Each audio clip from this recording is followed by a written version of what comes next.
Alam mo ba, na si Theseus ay isang bayani sa lugar ng Athens? Nakilala siya dahil sa pagliligtas niya sa bayan laban sa Minotaur. Si Haring Aegeus ng Athens ay mayaman at nabubuhay sa karangyaan. Nang pakasalan niya si Aethra, ang anak ng ibang hari, tila nasa kanya na ang lahat ng gusto niya, maliban sa isang bagay.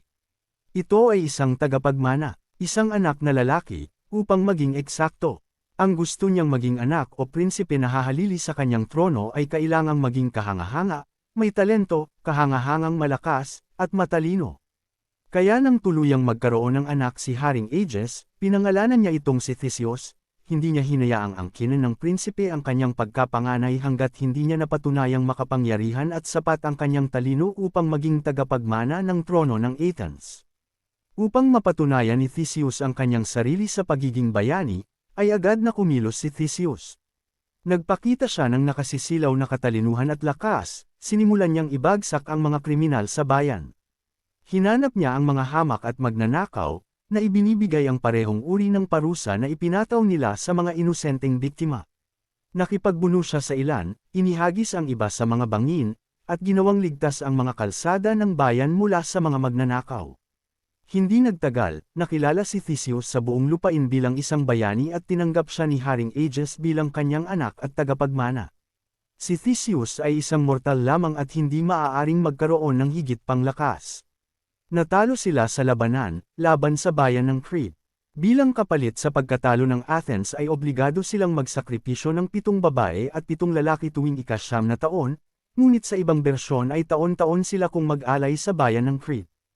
Ang mga taong ito ay kilala rin bilang mga tribute, sila say inaalay bilang pagkain para sa Minotaur, isang kasuklam-suklam na kalahating tao, kalahating toro na nakatira sa isang maze na kilala bilang labyrinth sa bayan ng Crete. Kung hindi ito gagawin ng Athens ay mawawasak ang lungsod. Upang iligtas ang mga anak ng Athens mula sa kakilakilabot na kapalarang ito. Sinimulan ni Theseus ang kanyang susunod na kabayanihan, pumunta siya sa Crete bilang kapalit ng isa sa mga bata, at pagdating doon, plano niyang patayin ang Minotaur. Ngunit, hindi ito magiging madali. Una, kailangan niyang mag-navigate sa labyrinth. Gamit ang isang bola ng gintong sinulid na ibinigay sa kanya ng anak na babae ng hari ng Crete na si Arion.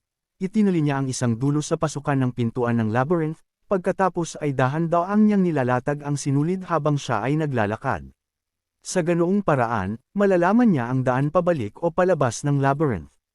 Sa labyrinth, natagpuan ni Theseus ang Minotaur na natutulog. Gumapang siya palapit sa halimaw at sinimulan itong bugbugin gamit ang kanyang mga kamao.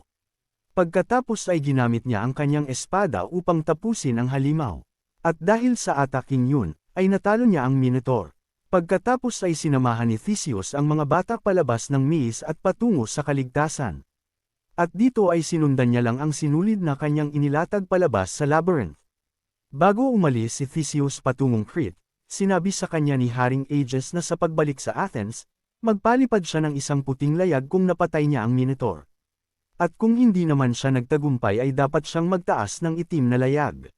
Si Theseus ay nakalimutan ng bilin ng kanyang ama, kaya't naglayag si Theseus gamit ang itim na layag habang siya ay naglalayag patungo sa Athens. Nang makita ng hari ang mga layag at ipinagpalagay na ang pinakamasamang balita, dito ay nanalungkot si Haring Aegeus at siya ay nagpatiwakal, itinapon ang sarili mula sa isang bangin sa dagat.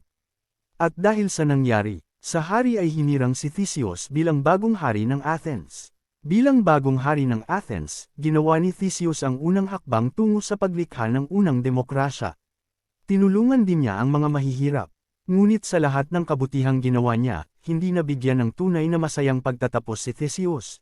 Nang bumisita si Theseus sa isla ng Scyros, itinulak siya ng haring si Lycomedes na isa niyang kaibigan, sa isang bangin, sa takot na mahigitan ng magiting na hari ang kanyang trono. Sa ibang kwento ng mito ay, sinasabing si Theseus ay isa sa mga anak ng Diyos ng karagatan na si Poseidon.